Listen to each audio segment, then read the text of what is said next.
Well, good morning, everybody, and a very warm welcome to this, our debut Mind Your Business webinar brought to you by Wirral Council. So for those who don't know me, my name is Dan Campsell, and I am going to be our chair for our time together this morning. Hopefully to make sure that we all stick to time and that we make this as instructive and informative a session as possible for everyone joining us online. So as is typical at the moment, the room is filling up, but thank you very much for those of you who did join us just a few minutes early so that we can make a nice sharp start at 10:30. We've got a great lineup for you this morning as we're going to be following our theme of safer people, safer vehicles and safer journeys.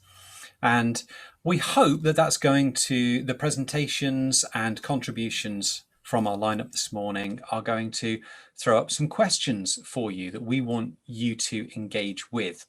So for those of you who are less familiar with the webinar format, the Zoom has got a Q&A button on your Zoom toolbar. And if you click on the Q&A button, then you can raise questions and ask those of our contributors this morning. Because we got a number of contributors, what I'm going to do is after each presentation, each segment, I'm going to hopefully take one or two questions straight away so that any burning questions we can deal with right there and then immediately after each presentation. And then if we've got time at the end, we'll take any further questions that we've not got to earlier and allow the panel to have more of a discussion time together as well. But none of this today would be possible without the support of Wirral Council. So I would like to invite Paul Leatherbarrow from Wirral Council to make some opening remarks and welcome you on their behalf. So Paul, over to you. Hi, Matt. For those that don't know me, my name is Paul Leatherbarrow and I have worked as a road safety officer and an ADI for a combined period of well over 30 years. And I've worked on this Mind Your Business project for the last 6 years. As a quick overview from Wirral Council's road safety team, we engage with all road users, starting from interactive sessions in nurseries and delivering primary and secondary age lessons in schools too. We work with motorcyclists, offering the Bike Safe course for Merseyside residents and business based on the Wirral. With our Merseyside road safety partners, we work with young drivers through the Engaged Young Driver Scheme. And at the other end of the age scale, we work with mature drivers in the Drive Safely for Longer scheme and also run the school crossing patrol service. The Mind Your Business project, which is a Wirral-based initiative, spans across a large of the age groups, and it was developed to work with businesses of all sizes to actively manage road safety within the workplace and to reduce road traffic collisions while driving for work. Since 2014, the project has engaged with over 120 businesses within our area. At the end of 2017, it won a National Road Safety Award received from the Secretary of State of Transport in London.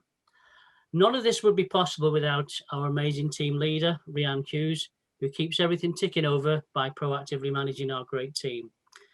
Therefore, it gives me great pleasure to welcome you to our very first webinar. This one is called, as Dan mentioned, is called Safer People, Safer Vehicles, Safer Journeys. And this webinar is being funded by the Road Safety Trust. Normally, we would be delivering this as a seminar, as we have done so many times in the past, but unfortunately, we are not living in normal times. Therefore, we have sought the expertise of Agilisys Limited to host this webinar for us. So thank you to Caroline and Dan for all your help and support in putting this together. You've been an absolute godsend. Thank you for that. So why are we delivering this webinar? With the darker nights almost here and the winter months not too far ahead, the webinar focuses on seeing and being seen and also vehicle safety. So following a crash, more often than not, we hear the message, I didn't see them. So we'll be hearing from Richard Owen from Agilisys Limited on the effect of changing the clocks and how it impacts on road traffic collisions. October is National Tyre Safety Month, so we'll be hearing from Stuart Jackson, who is the chairman of Tyre Safe. He'll be stressing the importance of why tyre safety matters. Remember, it's just that little patch of rubber that keeps you in contact with the road, so it has to be in really good condition, especially with the challenging weather conditions ahead of us. We've got Mike Mitchell, Regional Manager from QuickFit. He'll be giving us some excellent hints and tips on what to check on your vehicle to make sure it's safely equipped for the inclement weather that the coming months ahead will bring. Andy Price from Fleet Risk Management will give some invaluable information on managing risks as we look ahead towards winter, so you're not caught out by any unwanted mishaps that would affect your drivers and your fleet. And then we've also got Mary Steely from How's My Driving, and she will mention the benefits of how successful the scheme works, and we'll have an offer for businesses to have free membership of the scheme for a year, depending on certain criteria. This 12-month membership is being funded by the Road Safety Trust. Thanks, Dan. Great, thanks, Paul, and thanks to you and the team for all the work that you do in bringing Mind Your Business to the businesses of the area.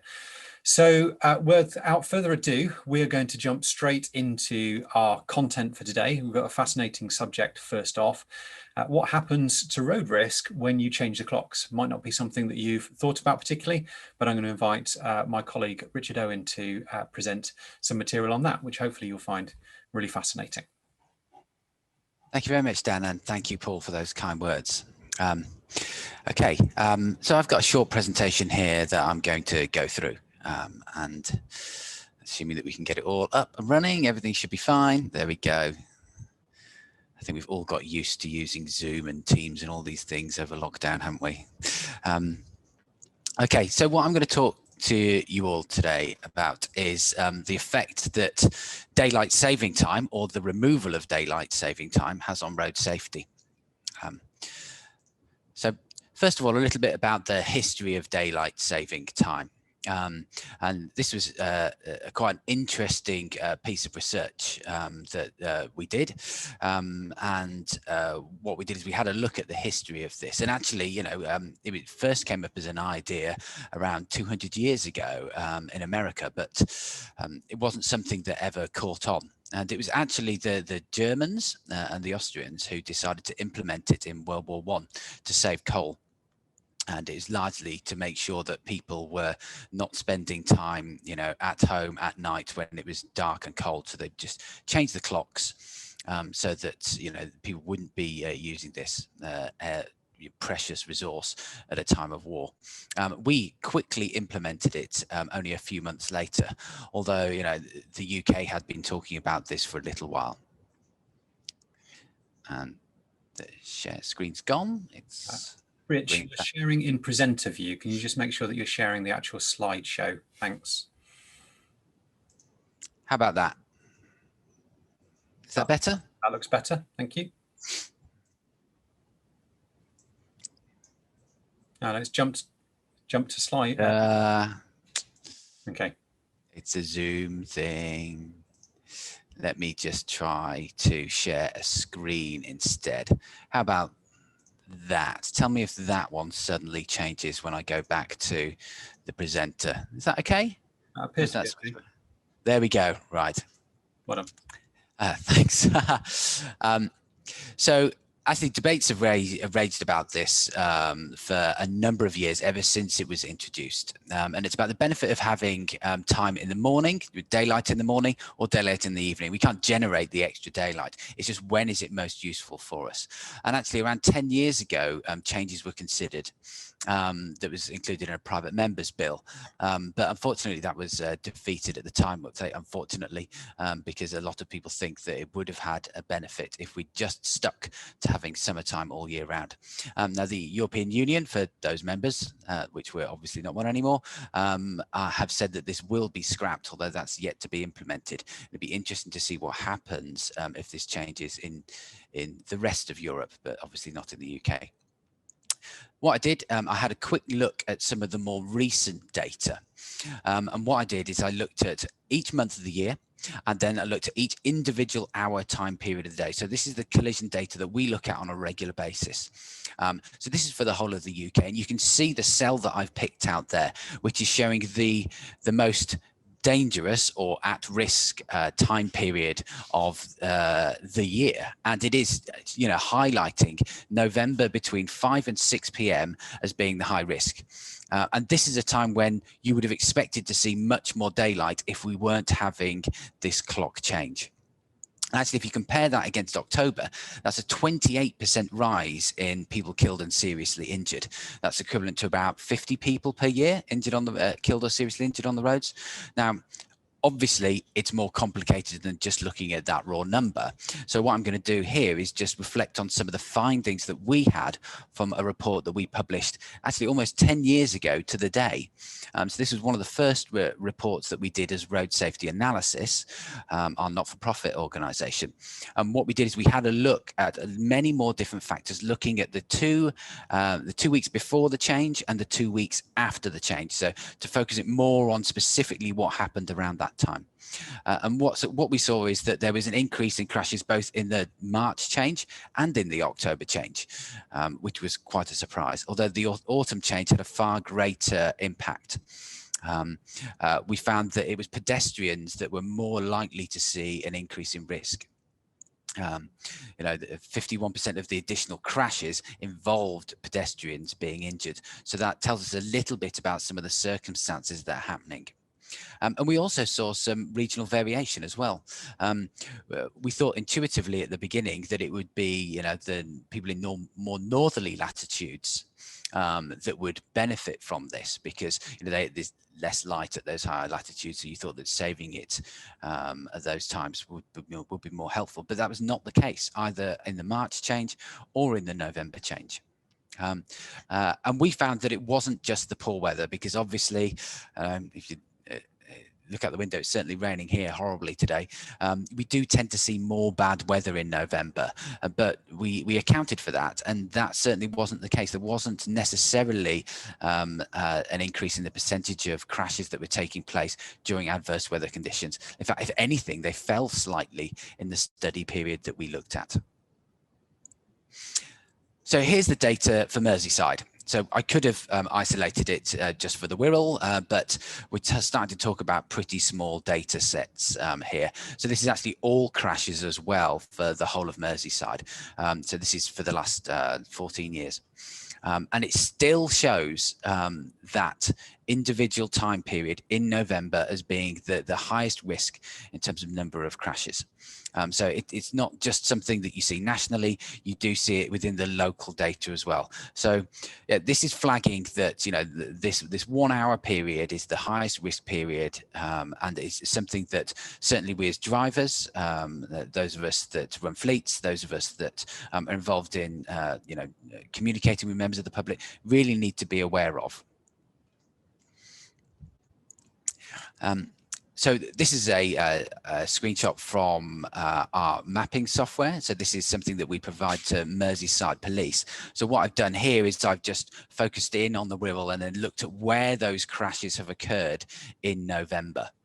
So I've not filtered for that individual time period there. So you can see here that we've got lots more information up there, but we've got the weather conditions chart on there, and it's still showing that most of the crashes that are happening in November are happening in fine weather without high winds. And generally having dry surface conditions as well. And you can see in the chart along the bottom that we've got high collisions later on in the day.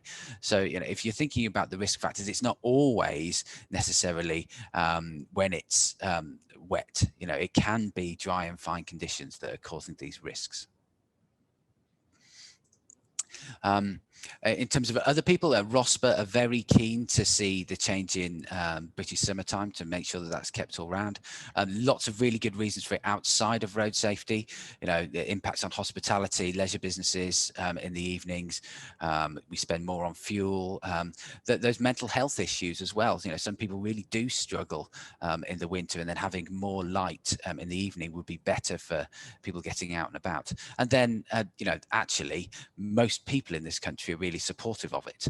Now, I'm not expecting any changes to be happening in the near future, but it is worth remembering that there is strong support for this kind of change. So in terms of key road safety messages before I finish here, obviously check your lights. I mean, this is the key thing. Most people won't realize a problem because they're not using their lights. Then all of a sudden, it snaps and you've got to use your lights. And I regularly see people driving with one headlight on, sometimes no headlights on, sometimes just fog lights. So yeah, watch out for cyclists. So the same rules apply for cyclists.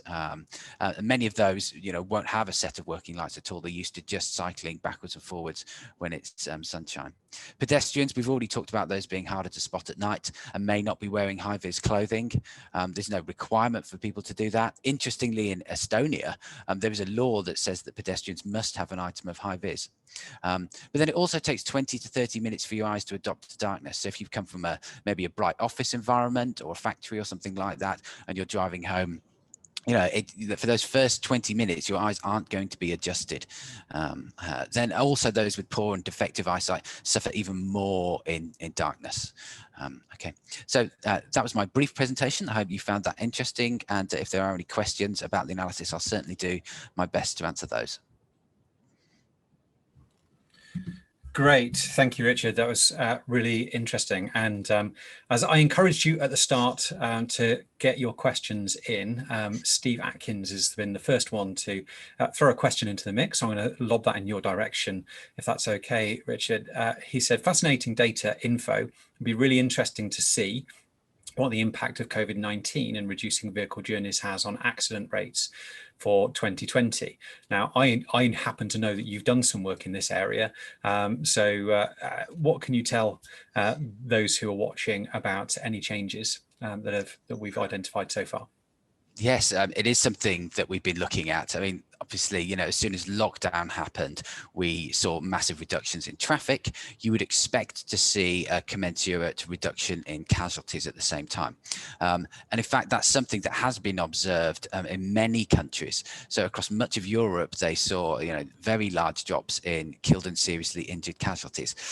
The problem that we have in the UK is that our collision analysis system and the way that it's by the Department for Transport doesn't allow us to have that rapid analysis. They do collect some data for some police force areas, but not for the whole of the country. But I have spoken to people in police forces. So Essex, for example, have seen a significant drop in the number of collisions, but they haven't always seen the drop in the number of seriously injured people on the roads. And one of the reasons that they think that may not have happened is because of the increase in speeds. So we've seen the number of vehicles on the roads drop, but we've seen the vehicle speeds, the number of speeders going through the roof, especially on rural single carriageways. And that's something that I've been doing some research into, actually planning another webinar on this next month for Road Safety GB, where I'm hoping to reveal some information on that one. So a little bit of a plug for another webinar there. But yes, certainly we don't know enough about whether COVID-19 has had the impact. We will definitely see the lowest number of casualties we've ever had in the UK since records began. The question is, has it dropped as much as it should have done based on the reduction in traffic? Great, thank you for that, Richard. And for those who are following in the chat, you'll have seen that Paul has also responded to say that more localized data may be available from the Merseyside Road Safety Partnership as well.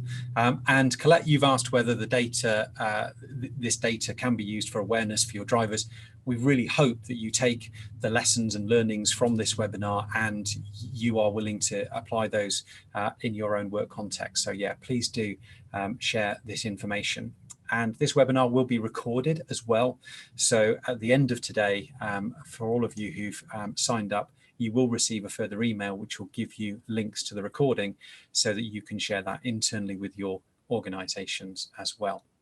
Great. Well, it's time for us to move on. So it's great to introduce our next speaker, who is Stuart Jackson from TyreSafe. TyreSafe is a national organisation who are promoting the safe use of tyres. But anyway, I won't say much more about it because I'm going to hand over to Stuart and let him tell you more about the work that they do. So Stuart, over to you. Super, thank you, Dan. I'm just going to go ahead now and share screen and make sure that we can hear sound as well, if I can get that one right. Share computer sound, which I need to do, and share the screen, so that should pop up there. We're in present view again for you, Stuart. I've just changed it to full screen. Can you see that now? Great stuff, yeah. Yeah, good, excellent. Good. I've got a fair bit to cover, so I'm going to go through some of it fairly hastily. But to begin with, real pleasure to be able to do this. So when it comes to talking about safer people, safer vehicles, and safer journeys, the one thing that's very often overlooked is the only critical point of contact that you have with the road, and that is your tires. And of course, tires is constant through across every type of vehicle that we have. And I sometimes ask the question rhetorically, what would happen if we woke up tomorrow morning and we didn't have any tires? Not on cars, taxis, buses, bikes, scooters, you name it. It's a stupid question to even consider, but think about the physical impact that would have. That is just how much we rely on them, and yet we probably and sadly ignore them as well. So I asked the question then of everybody, is Britain Tire safe? What's your opinion on that? And I'm going to show you some of the examples that we take through an active year. And this is over the last 12 months, rolling 12 months we've taken these. And some of these examples, and I know that Mike is going to talk about more on the care aspect of it. These were actually tires that were still on vehicles at the time when they arrived. Last year, this was our favorite. This was our favorite boy last year. This was on a vehicle last year. And that was probably the scariest picture we've ever seen in respect of an imminent failure waiting to happen. And it did hit the media. And we thought we could never actually beat that, because that's really going to take the biscuit. But I'm going to show you there some examples of what we see at point of change. And some of these examples here obviously are physical damage, and some of them which is fairly academic. But when you see some of them and consider that the condition of these tires is the condition of the tire still on the road. And the one from K&M, you see the two tires together there, that came in with the driver saying that it felt a little bit jittery on the road. I can well imagine that it did, yes. The one on the far right, for the first time, we've actually seen a motorcycle tire. Tend to be more conscientious, of course, riders, but you would, there'd be something really badly wrong if you didn't spot that as a conscientious rider. This one here, you see that the two on the left, the driver actually asked if it would be good until it reached its MOT, and he was absolutely genuine when he asked that question. The answer is no, sir, it isn't. And I think from the point of view of finding whatever's going to be the worst of the year this year, it is most definitely this one. That driver was using that on a light commercial vehicle. Didn't think there was really any issues with it until such times as he got it checked. But I've a funny feeling that one or two of our blue light services may have helped him along his way. So let's look at driver habits then. We know from the work that we've done, and I've now been in chair in TARSAFE for 13 years, really in depth in the tire industry, that 1 in 5 drivers have never ever checked a tread depth. And when we just listen to some of the statistics and cause and effect through change, even of a clock change, we have to think how weather changes. In this country, we have what I term Vivaldi weather. We get all 4 seasons potentially in one day. It's one of the biggest risks that we've got, and yet we still drive in the same way, and we still expect our tires to do the job for us. Scarily, however, 3 in 5 of younger drivers have never checked their tread depth. And there's obviously a cry for education there through the learning process. And that's something we're going to highlight in a new young drivers program, which is going to come up and was scheduled for this year, but we've delayed it into next year. Statistically, at a point of MOT, we still see well over 2 million MOT failures purely due to tire defects every single year. And the almost year-long survey that we did in 2015 showed us that approximately 1 in 4 vehicles on the road actually have an illegal tire already on the road. And you could say, well, that's 5 years ago, Stuart. It is, yes. But the scary thing is, from our point of view, that really hasn't changed very much. So we really need still to work on mentality. We still need to continue with the education. The sad thing from my point of view is statistically now we're seeing that grow in fleet and commercial vehicle more than on the personal side. So that's something we're going to be very aware of. So that means about 27% all tires were illegal. Okay? That's a scary number. But I look at the other number when I say between 2 mils and 1.6, over 70%. Now, we get asked the question quite often, all right, let's talk about the difference between the 2 mils and down to the legal limit, which of course is 1.6. It's 0.4 of a mil. That's half the thickness of a bank card. It's really nothing in there. And I'm often asked the question, how long will it last? You know what? I can't tell you, because it depends on the roads you drive on, how you drive, a hard driver, do you drive rural, do you drive urban? We don't know. We don't know the question. The one thing I can tell you, however, is it's not going to get any better. This is already a call to action here. And this is not just from a personal perspective. This, of course, is very clearly now in a business environment.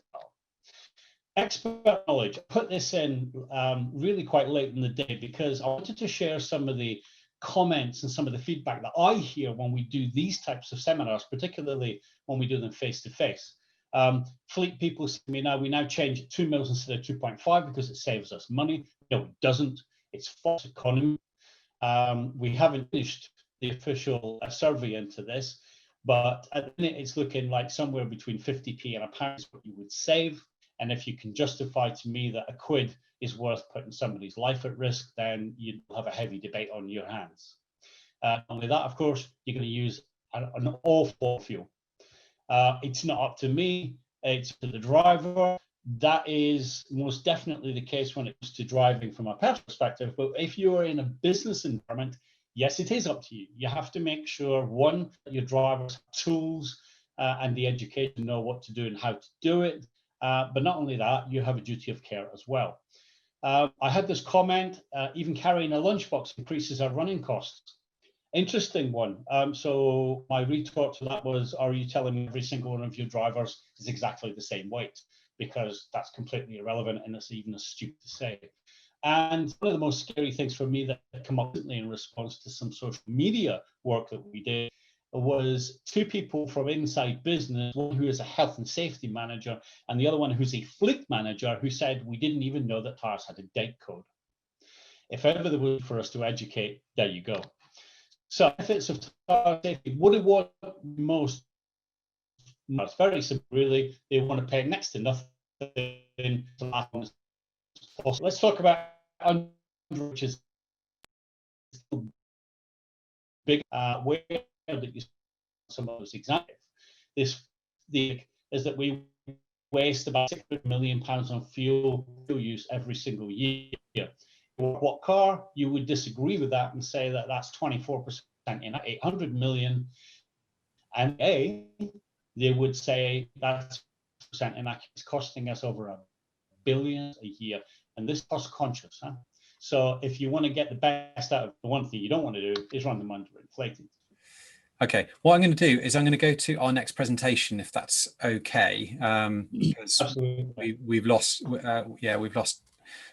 Not got enough bandwidth to keep you in. So actually picking up on what Stuart's just been talking about tyre safety and how to keep the tyres on your vehicle checked and in good condition, I'm going to introduce Mike from QuickFit. So Mike Mitchell is an experienced hand in this whole area and got huge amounts of experience to bring and to share with us. So Mike, why don't you pick up the themes that Stuart has already started to introduce us to there and talk to us a little bit about how we can maintain our tyres and our vehicles as we move into the winter months ahead. Yeah, absolutely. Thanks, Dan, and thanks for everybody who's on this call. Strange times, as we're all aware. So a modern way of doing things, but I'm just going to really speak about how to maintain, from a novice point of view, really. You don't really have to be an expert to be safe on the road. You can simply just make some basic checks on your vehicle to ensure that when you hit that road, you're hitting the road in a safe condition. So first of all, some of the wear on them tyres, some of the damage that we saw, for me, is unacceptable. For some drivers to think it's safe to go on the road and put others at risk, if not themselves. So some of the basics we can do, of course, is check the tread. Now, there's a great way to do this, even at home. You can use actually a 20p piece, which is quite old school now, but still does the trick. If you can put the 20p piece within the blocks of the tread, and you can see the outline of the 20p piece. That gives you an indication that the tyre needs inspecting by a professional and quite possibly need changing. There is also little bumps within the tread. Now, them little bumps within the tread actually measure at 1.6 millimetres. 1.6 millimetres is the legal limit, and most manufacturers today do recommend replacing your tyres at a 3 mil advisable state. As a tyre wears, your braking distance increases, which obviously puts you risk on the road in terms of keeping everybody safe, including the drivers. Some interesting comments I've heard over the years when replacing tyres, or selling tyres should we say, is I'm quite happy for the cheapest ones or part one tyres because it's only my wife and only the kids that use the car for local journeys. Well, in fact, that's, you know, the most important people to you and your families will be your kids and your wife. So some of the stories we've heard in the past is ridiculous, to say the least. So checking your treads absolutely has to be number one. Also, that comes hand in hand with checking the treads is checking your pressures. Your pressures, again, is quite a straightforward check. This can be done either at a quick fit or any other time at a tyre supplier. Any petrol station or most petrol stations have the facility. Now, to find what pressure your tyres should be at, there's a couple of places in the car that you can find them. One, you've got your service book or your car's manual. You can also look in either the door pillar. So if you open the door, the information is usually on the inside of the door. And also some cases in some vehicles in the petrol cap. Just open up the petrol cap and it gives you some tyre information there for you to make sure that you're inflating the tyres to the correct pressure. These days, not many cars have a spare. So this is now crucially important that the pressures are at the correct pounds per square inch, so that you're running the car, one, efficiently, saving yourself some money, also safely, which is more important. It is actually law to make sure that your tyres are inflated to the correct pressure or within a tolerance, and it's usually important. And if it's underinflated, as we've seen in some of them earlier pictures, you're going to increase fuel usage. The tyres are not going to last, and your braking distance is going to increase. So again, it's a serious exercise that needs to be carried out. A manufacturer would recommend you checking your tyre pressures every 2 weeks. Now, I don't think anybody does that. However, you check them as often as you possibly can, which would be a great way to start. Also, we mentioned earlier in the slides, aged tyres and the date of the tyre. Now, this is available on the outside of the tyre, on the actual sidewall itself. Now, it's a 4-digit code, and the first 2 digits equate to the week of the year, and the second 2 digits is actually the year of the tyre was manufactured. So 1520 would have been the 15th week, 2020, for example. Manufacturers do recommend that tyres over 6 years old should be professionally inspected to make sure they are still safe to use on the road. This doesn't mean that anything over 6 years has to be replaced. However, it is a strong recommendation for you to have them inspected professionally to make sure that they're sufficed to be on the road. So again, a great way for you to check is that 4-digit code on the sidewall of the tyre. Absolutely, well worth a look. As a tyre ages, the actual sidewall itself can oxidise, so the tyre dries out and begins to crack. These are easily pointed out. In dry weather, of course, you'd need to check the sidewall of the tyres for any obvious cracking, which would indicate an aged tyre or a car or a tyre that's been stored for a period of time. So again, that's a recommendation for a professional to make an opinion on whether them tyres should be advised or replaced. But again, that's something you can check yourself and make sure you're safe to go on the road. Going back to some of the first images, damage is one of the most common causes for replacement in tyres. I've been with Kwik Fit for 21 years, all my working life, and more often than not, damaged tyres can be the cause. Now, that can be a number of things. It could be speed bumps, catching curbs, potholes. We've all done it. So again, that's something we can check really easily. Any bulge into the tyre, any deep cut exposing the cord of the tyre, which are the internals of the tyre, and of course any slices or any cuts to the tread. And the reason you check for the damage on the tyre is one, to maintain the strength of the tyre. And you can also just put your wheels onto full lock and also just check the blocks of the tread.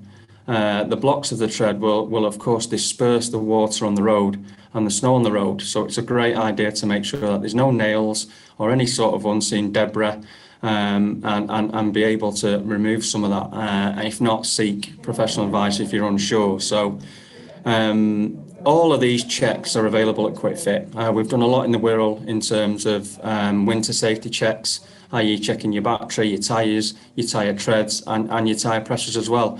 Unfortunately, we've not been able to do that in these times at the moment, but all these checks are available at QuickFit still. You can book online or simply call your local centre and we can do them checks for you free of charge. So feel free to get in touch, and any questions, just shout.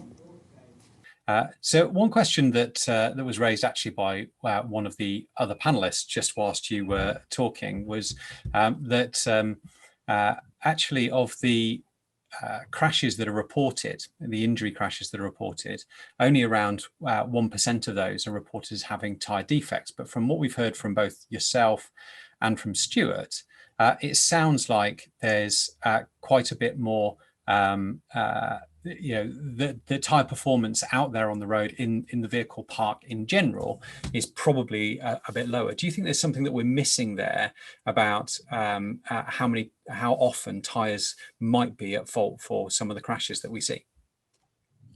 Potentially, yeah, because I think sometimes when you have a damaged tyre, it doesn't always need replacing, but that doesn't mean that tyre won't blow out or won't fail. Any kind of damage to any tyre to an extent increases the chances of that tyre failing. We see it daily when we're checking tyres and recommending or advising on damage, that a lot of the time the customer will decide against replacing it. They just simply want to have that check. But yeah, I would say that we could potentially be missing something there, because damage, I haven't got the statistics, but damage is a high scale cause of most of the replacement tyres that we do. Yeah. Okay. Great. What I'm going to do is going to move us through. Thank you ever so much, Mike, for coming to share your sort of wealth of experience there. I'm going to move on to our next presenter, who is Andy Price. Andy is from Fleet Risk Management, and whilst we've covered some of the material on safe people and on safe vehicles, we're now going to go on to safe journeys. And Andy, who's been working in fleet risk management for many years, is going to talk to us a little bit about ways in which we can manage the journeys aspect of this. And then hopefully we'll come back at the end to pick up some of the outstanding content that we had from Stuart. So Andy, over to you. Let's bring you in there. So first of all, thanks for inviting me to come and share my thoughts on effective journey management.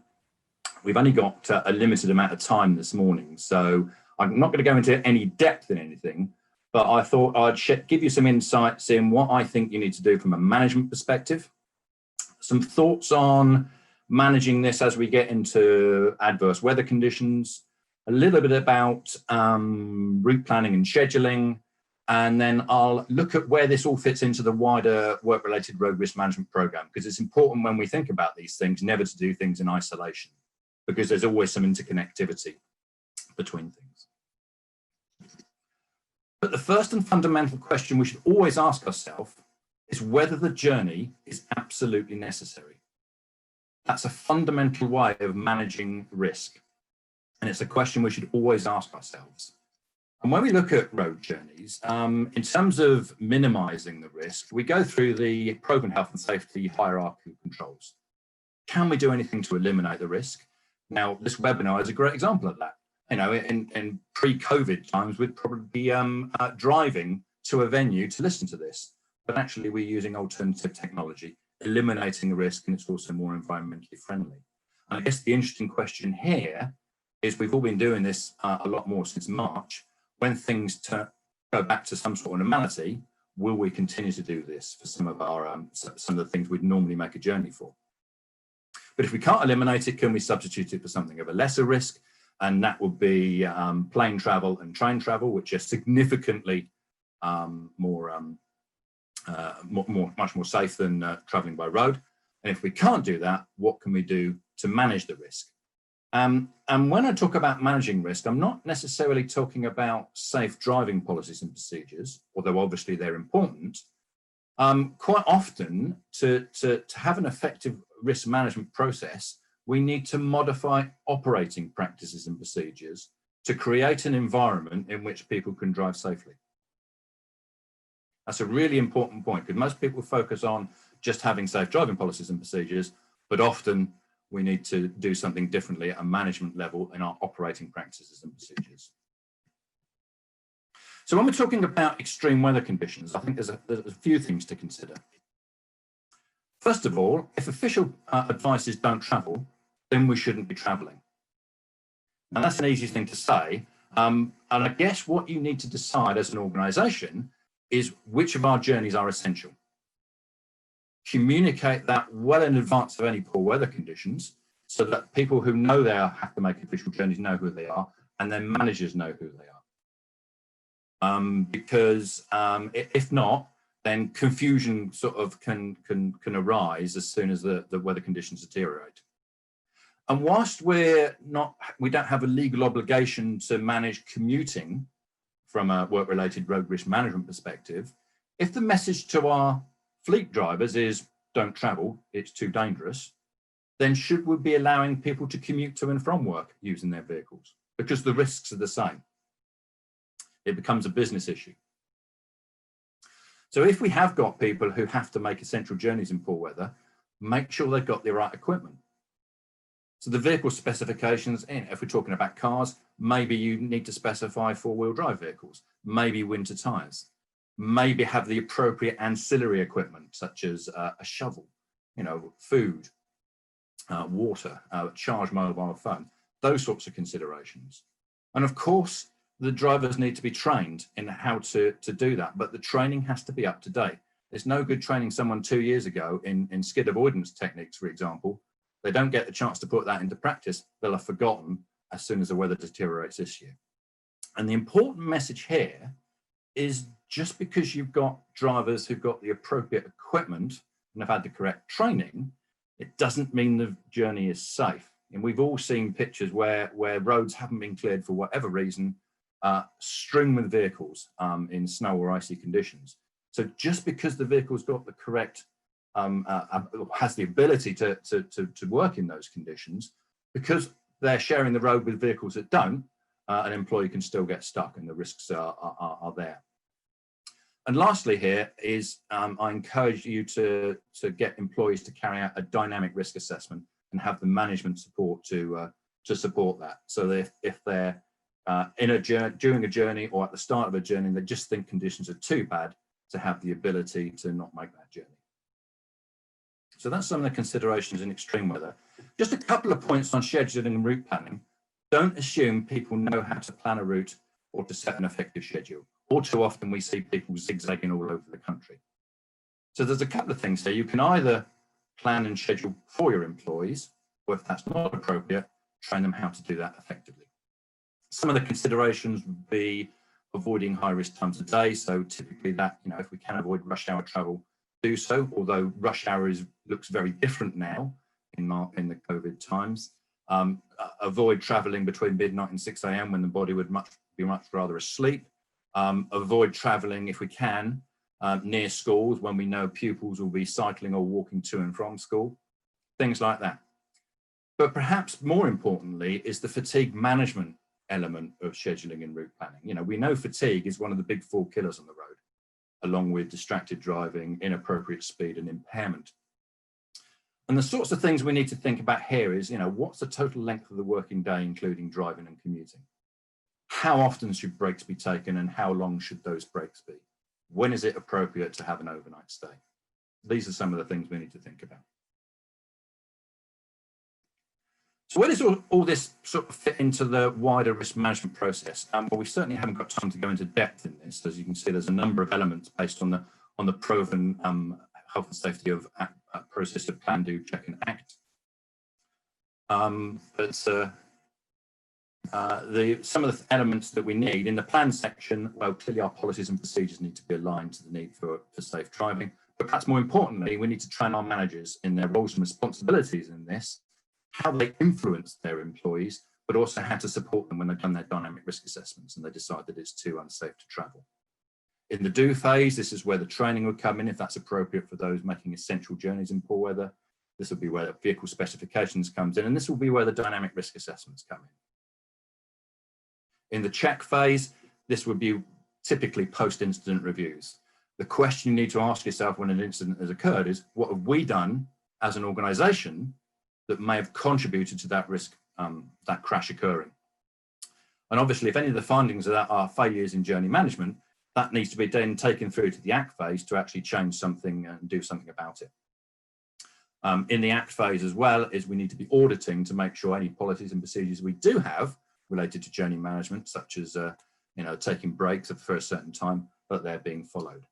This is an ongoing process. Every time you subsequently go around, you can focus on lesser and lesser risks. But the key is you have to be operating in a safe culture, and you have to have the right management support in place. So finally from me, just to sum up, first question, is the journey absolutely necessary? If it is, can we use alternative forms of transport, or what management things do we have to have in place? When poor weather conditions are likely, take that advice from the authorities. If you have to have people making essential journeys, make sure they've got the right equipment underneath them, make sure they've got the right ancillary equipment, make sure they've had up-to-date training, and have them do that dynamic risk assessment. Really, really important. And finally, just to sort of re-emphasize something I said earlier, don't think it's all about having safe driving policies and procedures. Often, to create an environment in which people can drive safely, you need to change operating practices and procedures based on your safety operational balance. So thanks for your attention, and I'll hand back to Dan. Brilliant. Thank you very much, Andy. Really interesting, just thinking about the ways in which that whole management structure needs to be in place to ensure safety of our fleets and our colleagues, not just when they're on journeys for work, but commuting, etc. as well. Great. What I'm going to do is I'm going to come back to Stuart, who got rudely cut off by some internet difficulties earlier, because there were aspects of what Stuart was going to present, particularly around part-worn tyres, which Mike mentioned as well, that we wanted to pick up. So Stuart, can I bring you back in and get you to launch your slide deck again, and hopefully this time those gremlins in the internet won't cause us any more hassles. Yeah, sure. We'll try this. Paul's specific to include this video, and the main part was to highlight the discussion that we had with Portar. This has been an ongoing program for us over a long time. Sell in I guess in excess of 5.5 million of these in the UK every year. And last year, where it became evident, actually commercial users were starting to go down the part-worn route. So what we did is with local and standards and the police, we put together actually a false used tyre outlet, just for the purposes of proving point. I'm a big believer in education.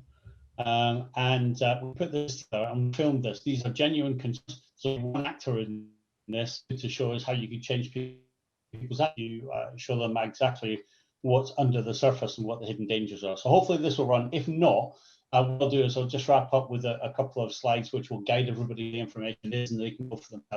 Okay.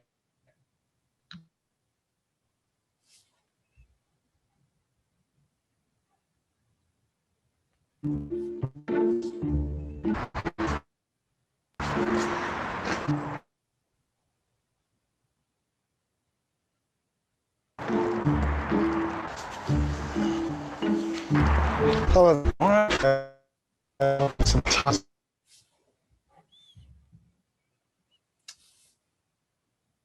I think we're going to have to skip ahead. Sorry, I've got a puncture. Do you know what you want? More, sir. We've got. It's very jumpy. We're not getting that.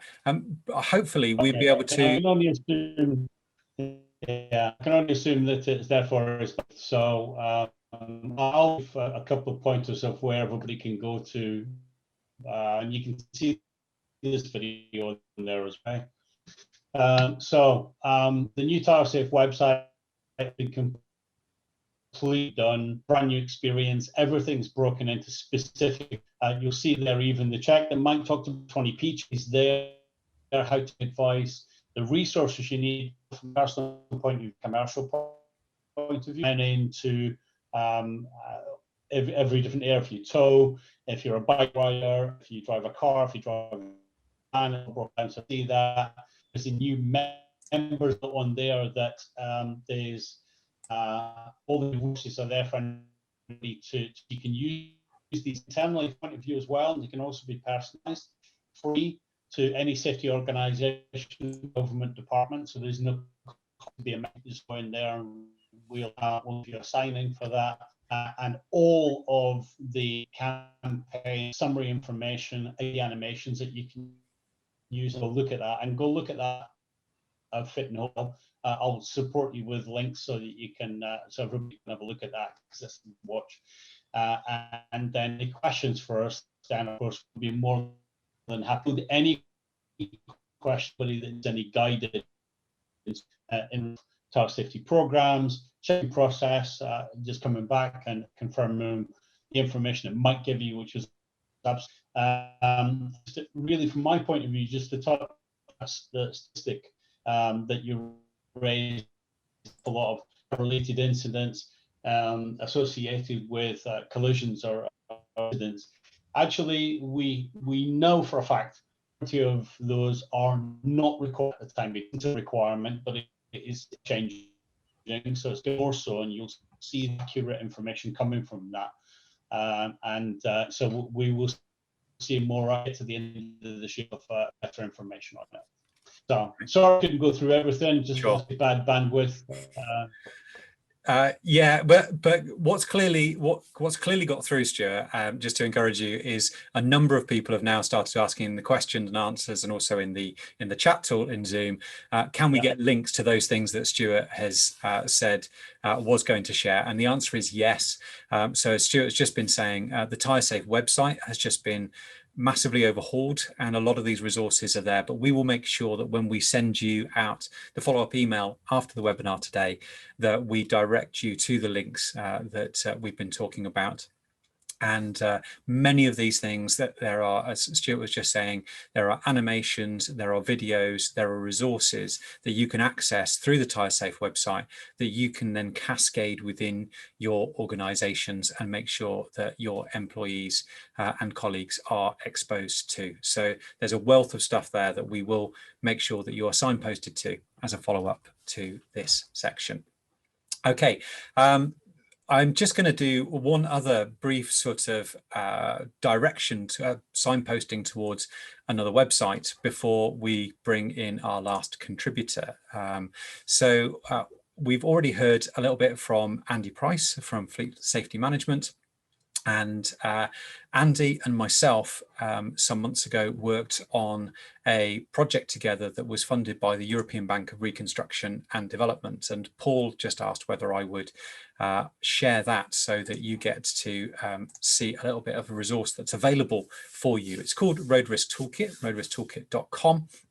And was built using expertise from Andy, from ourselves, and from some other collaborators.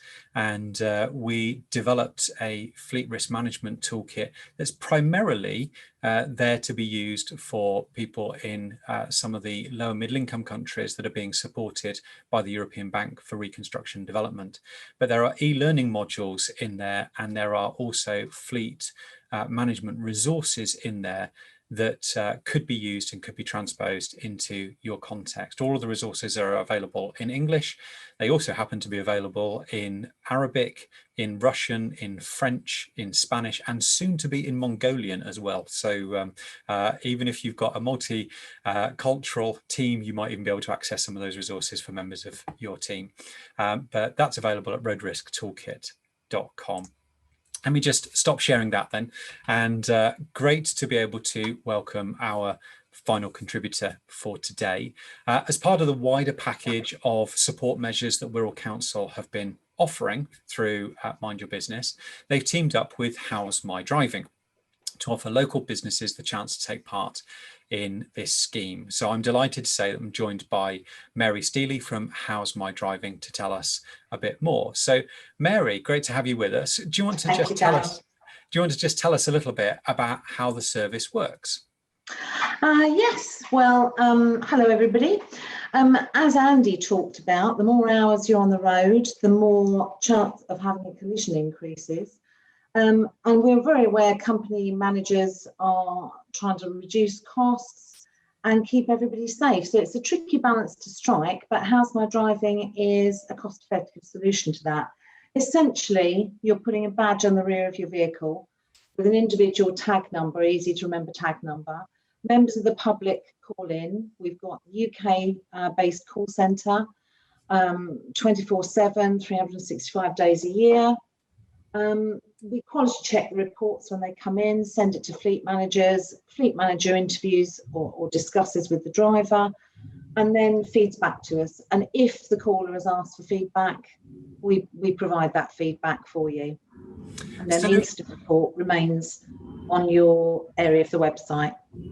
So what sort of calls can companies expect to receive, and why is it better for them to be received by you rather than by the company directly?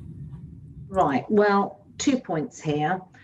It's better for us to receive them because we act as a sort of mediation tool, because sometimes when people ring up, they're angry because they've seen something or experienced something they perceived to be wrong.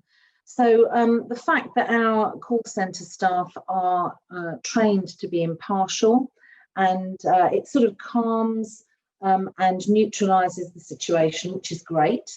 As I say, they're there 24/7, 365 days a year. Also, some people don't want to give their name because they're worried about reprisals afterwards. So it's nice that we're in the middle. We're impartial completely. I would say that 10% of our calls are complimentary, which always really surprises people, but it is.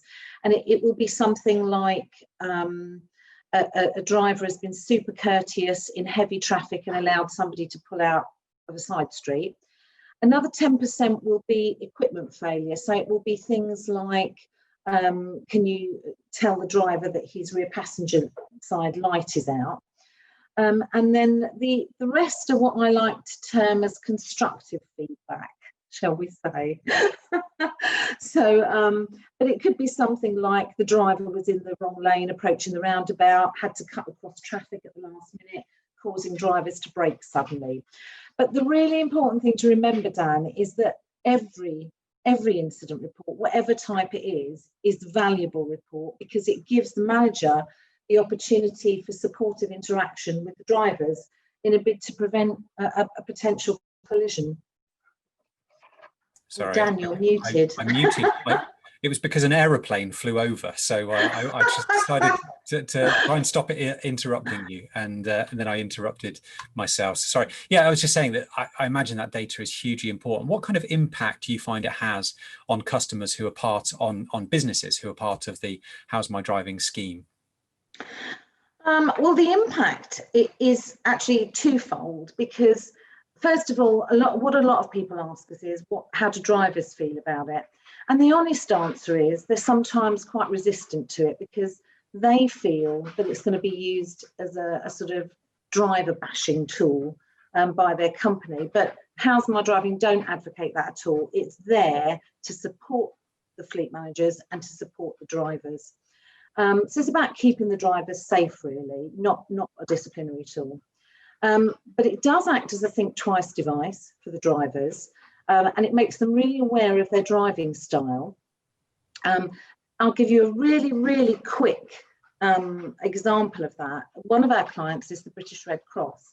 And when I went out to see the British Red Cross fleet manager, she said to me, I asked her how she dealt with incidents. And she said, well, if it's a compliment, she said, I send them a free e-card saying, congratulations, you're accredited to the British Red Cross. She said, at the end of every month, I print out a incident report, a pie chart, which shows what incidents they've received. And she said, I print it out and I put it on my notice board so the drivers can see it. And she said, I hear them outside my office, let's just say teasing each other about who could possibly have got that each incident report. And she said to me, do you know what, Mary? She said, I don't mind that they're doing that. She said, because while they're laughing and joking about it, she said, they're actually thinking about their driving style and they're all betting who's going to get the next compliment. And she said, so while they're doing that, they're thinking about their driving style. So she said, it's a win-win. Great. But the benefits, in a nutshell, for the drivers are they've got open lines of communication with their fleet manager, targeted training, feeling valued by their company, and the opportunity for ongoing support and recognition. The benefits for the company are obviously the UK-based call centre 24/7 because you can't replicate that in-house. Dedicated account manager, auditable management information reports showing your due diligence, data to support negotiation, drive down insurance premiums, reducing general running costs, and what is a really unique opportunity to have eyes on the road all the time. I mean, there's many more, I won't bore you with them. Sure. But actually brand awareness as well, because it's only those managers and companies that are confident that they've done everything they can to train their drivers and reduce risk, that have the confidence to ask the question, how's my driving? Yeah. So where can people go to find out more about the service? Well, obviously, our website is always a good place to start, which is www.howsmy.co.uk. That's for general information. And I'd encourage people to go and have a look because it will show them where their money goes, because we operate as a not-for-profit. So after running costs, all the membership fees go towards UK-based road safety projects to try and educate people and educate young people on the dangers of driving. You know, it is dangerous. But also, if you put /Wirral on the end of the web address, it'll take you through to the application form for free membership, which is supported by Wirral Council, funded by the Road Safety Trust. And can I just say as well, you really need to look at something like your insurance companies, because a lot of insurance companies do recognise How's My Driving. And in fact, Marsh, one of the biggest UK insurance companies, actually offer free membership to How's My Driving when you take their insurance companies, because they believe that it reduces your risk of collision having one of our badges on the back.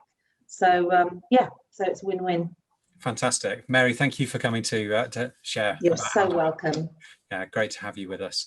Okay, we are just about out of time, but what I want to be able to do is bring Paul back from Wirral Council, who not only is supporting the local businesses with How's My Driving, but obviously all of this Mind Your Business webinar today. So Paul, can I just bring you in for any closing remarks?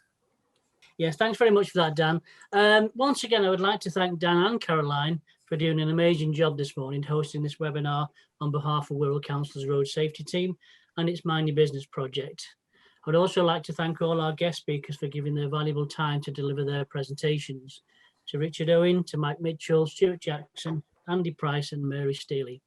I would also like to thank the Road Safety Trust for funding today's webinar. Without them, this may not have been possible. Last but not least, I would like to thank you for taking the time out of your busy schedules. That's all the people who have attended today. And I do hope you've picked up some useful information over the last hour or so. If you have any questions that spring to mind after the webinar has ended, please feel free to get in touch with me and I can put your questions to the relevant speakers.